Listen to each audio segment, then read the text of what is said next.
नारी के गर्भ में जब 9 महीने बच्चा रहता है तो कोई एक महीना ऐसा होता है जिस महीने में बुजुर्ग माताएं कहती है कि नदी नाले मत नांगो। बोलो सही है कि गलत है? अरे जम के बोलो जी जी सही है। एक महीना ऐसा होता है, वो 7वां हो कि 6ठा हो कि 8वां हो, जो आपके स्मरण में होगा। कई माताएं कहती हैं और बुजुर्ग माताएं कहती हैं तो बहुओं को लगता है ऐसा कोई होता है, ये तो ढोंग प्रपंच है, ये तो ढकोसला होगा, ये तो ढोंग होगा। पर उसका प्रसंग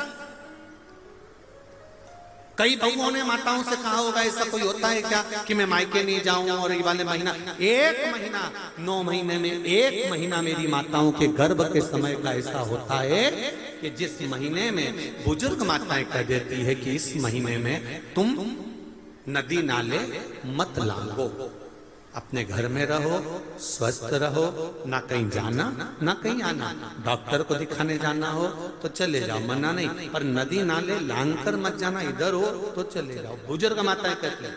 अब इन बुजुर्ग माताओं को किसने बताया ये कि नदी नाले मत नांगना? वो प्रसंग ये शिव महापुराण की तर्पण, जो शिव पुराण की कथा आप सुन रहे हो, वो प्रसंग यहां मिलता है कि स्वधा तप कर रही है और उसके तप करते समय वो अपने बच्चों को जन्म देने वाली है और उस समय पर यमराज की धर्म पत्नी धुमोरना समझाने के लिए आती है।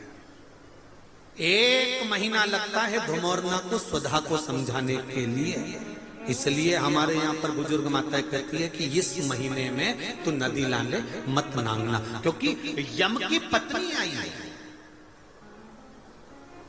जब गर्भस्थ बच्चा रहता है, जब गर्भ में संतान रहती है, गर्भ में जब औलाद रहती है, गर्भ में जब संतान रहती है, तो नारी के 9 महीने में से 1 महीना ऐसा निकलता है बच्चा पूरी तरह से स्वस्थ होगा, धड़कन भी होगी, सब कुछ होगा, तुम भी अच्छे रहोगे। पर 9 महीने में 1 महीना कष्ट का तो जाता ही है, ये निश्चित है। क्यों? क्योंकि उस समय पर स्वधा के पास में धुमोरना यमराज की पत्नी आकर बैठी थी, जिस समय पर स्वधा अपने बच्चों को प्रकट कर रही थी, तब उस समय पर धुमोरना आकर विराजमान हो गई, यमराज की पत्नी आकर विराजमान।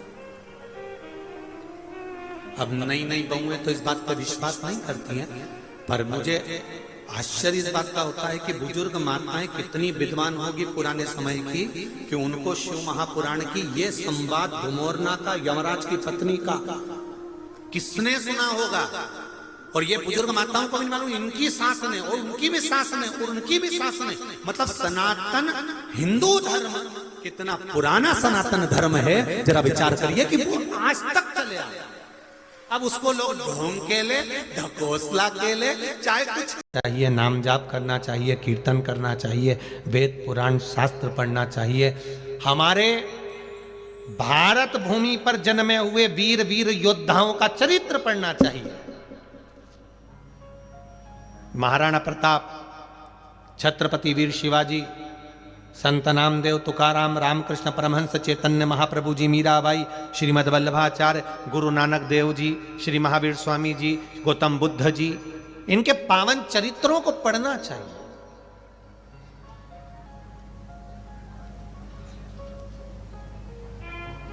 पढ़ो इनको।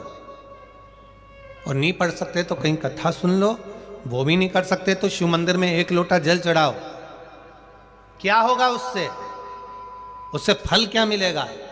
शिव महापुराण की कथा कहती है, स्कंद पुराण कहती है, जब नारी भगवान शंकर पर जल समर्पित करती है या शिव मंदिर में जाकर दर्शन करती है तो उसके गर्भ में अगर मान लो संतान किसी कारण से, कोई ग्रह नक्षत्र के कारण विकलांग हो रही हो, कोई शरीर से कष्टवान हो रही हो, तो मात्र शिव के दर्शन कर कर वो संतान भी स्वस्थ पैदा होती है, स्वस्थ जन्म लेती है। 9 महीने तक रिस्क नहीं ले सकते, 8वें महीने में या 7वें महीने में बच्चे को जन्म देना पड़ेगा, ऑपरेशन करना ही पड़ेगा।